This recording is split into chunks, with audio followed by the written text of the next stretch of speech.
या सगळ्या माहितीबद्दल। तर बीडमधील संतोष देशमुख हत्या प्रकरणाला 22 दिवस पूर्ण झाले आहेत। हत्या प्रकरणात आतापर्यंत फक्त 4 आरोपी अटकेत आहेत।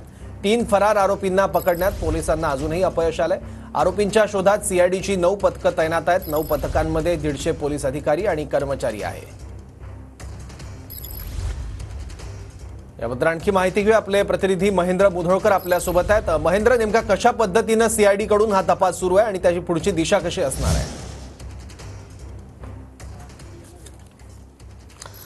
सौरभ, बघितलं तर सरपंच संतोष देशमुख यांच्या हत्या प्रकरणाला आतापर्यंत 22 दिवस पूर्ण होत आहेत। या प्रकरणात केवळ 4 आरोपींना सीआयडी पोलिसांनी अटक केलेली आहे, मात्र 3 आरोपी जे आहेत अद्याप फरारच आहेत। सीआयडीचं हे मोठं अपयश म्हटलं तरी आता वावगं वाटणार नाही। आतापर्यंत जर बघितलं गेलं तर 9 पथकं जे आहेत ते तैनात करण्यात आलेले आहेत। या पथकामध्ये जवळपास 150हून जास्त अधिकारी आणि कर्मचारी यांचा समावेश आहे।